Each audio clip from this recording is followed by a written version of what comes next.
On the 12th day, we departed from Edinburgh, Scotland, and continued south along the east coast to reach Alnwick, England.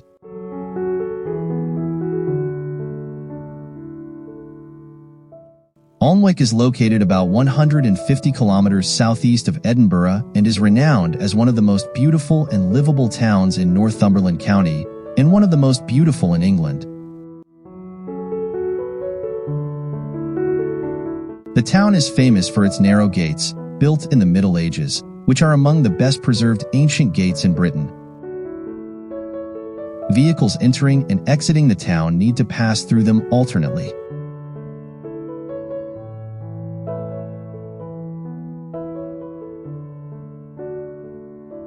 However, what Alnwick is best known for is its Alnwick Castle and Alnwick Garden.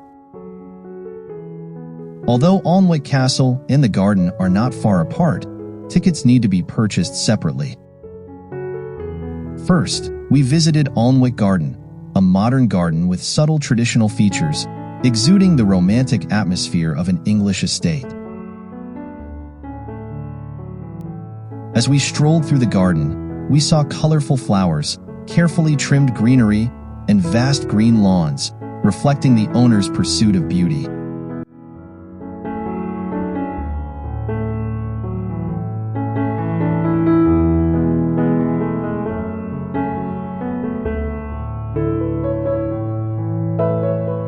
In the corners of the garden are hidden ancient sculptures and fountains, adding classical elegance to the entire landscape.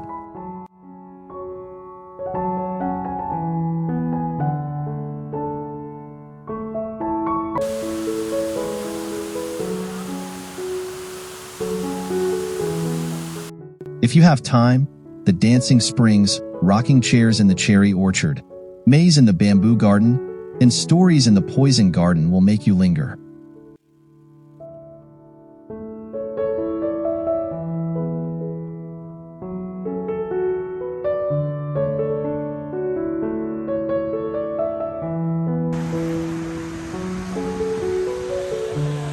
After visiting Alnwick Garden, we arrived at Alnwick Castle.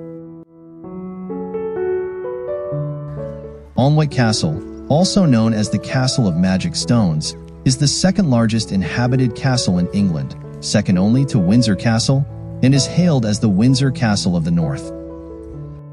Since 1309, Alnwick Castle has been the residence of the Earls and Dukes of Northumberland.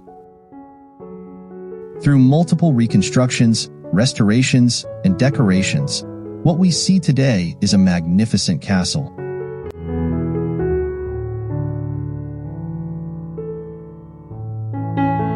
Its exterior retains the architectural style of the Middle Ages, while the interior exudes the atmosphere of the Italian Renaissance.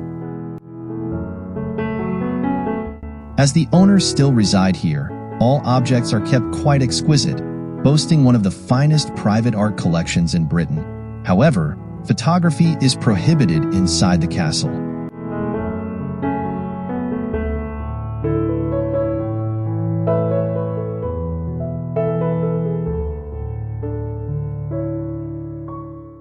Alnwick Castle has been a significant filming location for many films and TV series such as Elizabeth, Robin Hood, Harry Potter, and Downton Abbey. Within the castle, visitors can participate in various interactive activities, and different programs are announced daily. Being the primary filming location for Hogwarts School of Witchcraft and Wizardry in Harry Potter, Alnwick Castle attracts Potterheads from around the world. Visitors here mimic scenes from the movies, learning to ride broomsticks and play Quidditch, having a great time.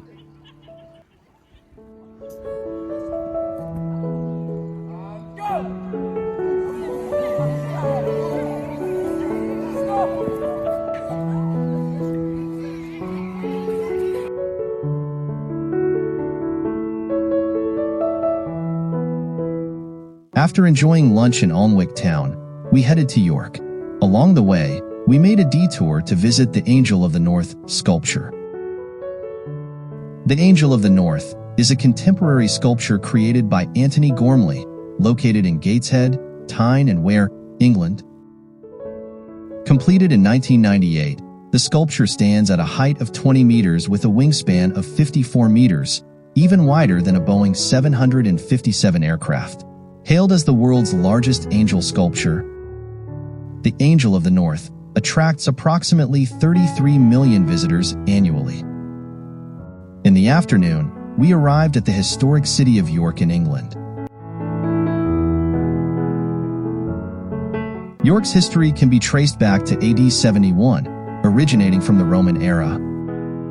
The city is surrounded by medieval city walls, with entrances to the walls called bars. So, in York, there's Bootham Bar to the north, Micklegate Bar to the southwest, Monk Bar to the northeast, and Wamgate Bar to the southeast. When talking about York, it's impossible not to mention its connection to New York in the United States. New York City was founded in 1664 when the British defeated the Dutch. British soldiers, longing for their homeland, often named settlements in the New World after towns in England. One of these settlements was New York, now known as New York City. The historically rich York is also famous for being a haunted hotspot.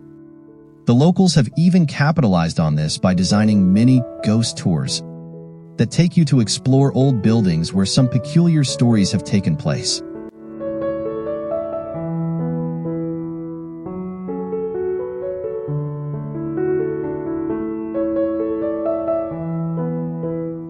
York Minster is one of the iconic buildings in this city and is currently the largest medieval Gothic cathedral in Europe. Since the 7th century, it has been the center of Christianity in northern England and remains a thriving church rooted in daily worship and prayer.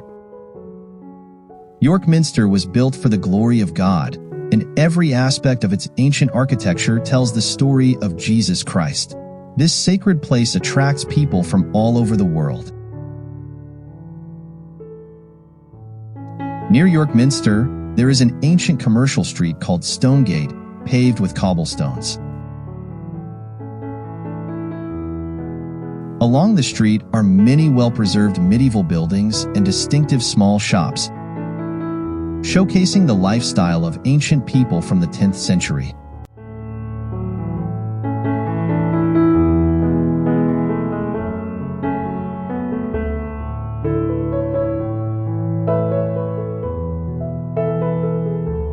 Close to Stonegate is a narrow alley called the Shambles, which is the most intact medieval-style street in all of Europe, with some buildings dating back to the 14th century.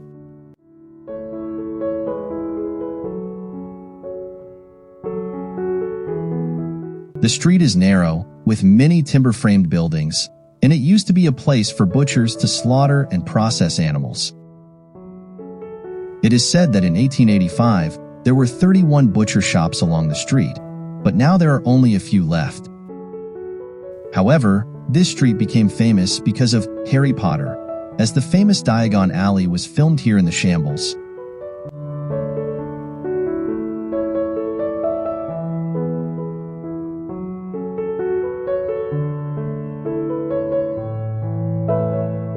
Passing through the Shambles, we headed to the famous landmark, York Castle. York Castle is commonly referred to as Clifford's Tower.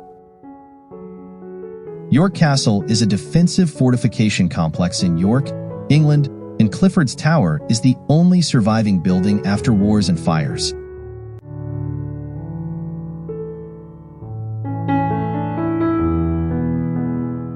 The York Castle Museum is housed in a former prison building and features a gallery designed to resemble a Victorian street from the 19th century, showcasing various shops that would have existed on the streets during that time.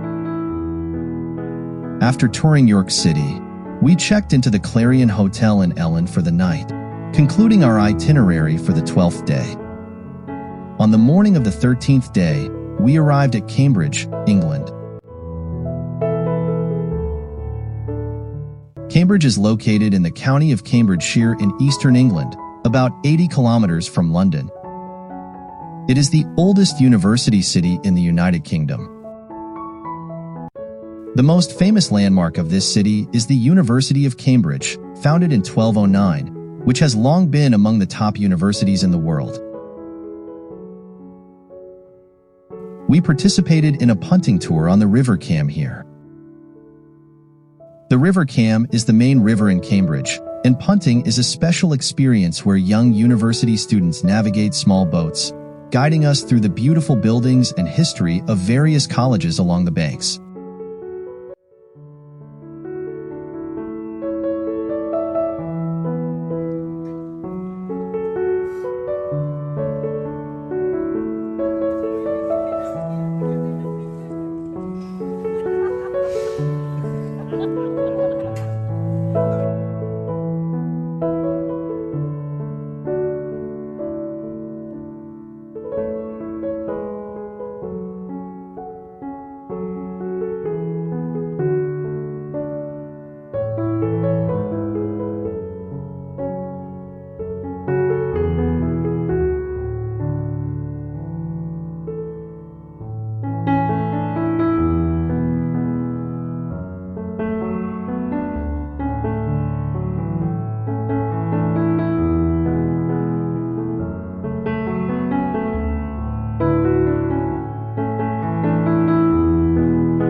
As one of the oldest seats of learning globally, every cobblestone, every intricately carved gate here carries stories of centuries.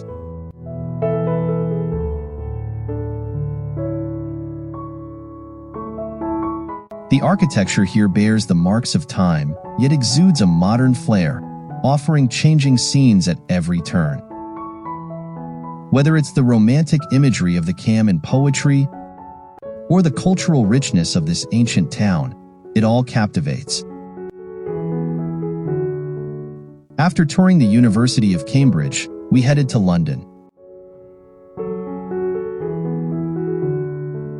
We checked into the Royal Eagle Hotel near Hyde Park, concluding our itinerary for the 13th day. We set off on a 14-day tour around the UK and Ireland from London, and now we've returned to London once again. In the past, visits to London were always rushed, but today we finally have the chance to slow down and appreciate this vibrant city. London's beauty is widely known through television, movies, and various online platforms, needing no further description. Today, with no specific sights to see, we opted to leisurely stroll around the city, going wherever our feet took us. The London Eye, representing modernity, is a must-visit attraction but requires queuing.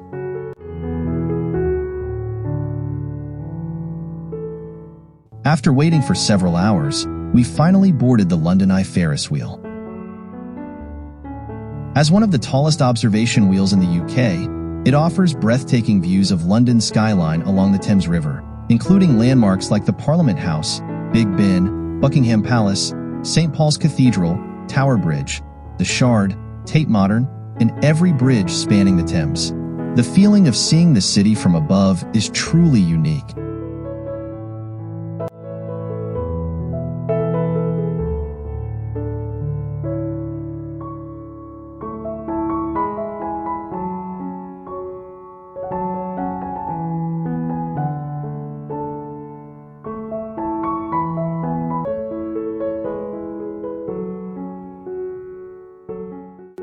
Afterward, we wandered along the banks of the Thames, enjoying the refreshing breeze. We observed the bustling crowds, as well as newlyweds taking wedding photos among them, experiencing the charm and vitality of the lively city.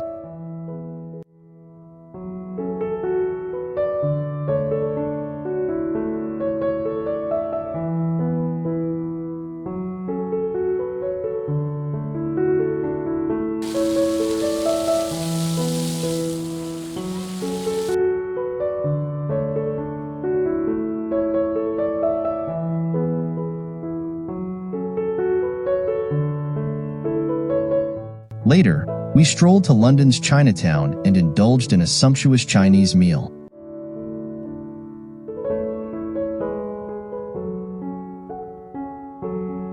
In the evening, we returned to our hotel near Hyde Park. Hyde Park is the largest and most famous royal park in the UK.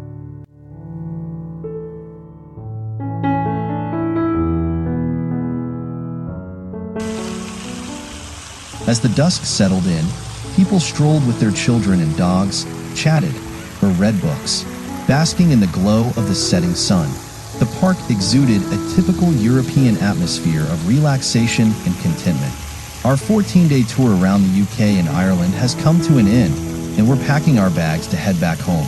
This journey not only enriched our knowledge and experiences, but also deeply instilled in us the charm and power of travel. May these wonderful memories be cherished in our hearts, becoming cherished moments in our lives.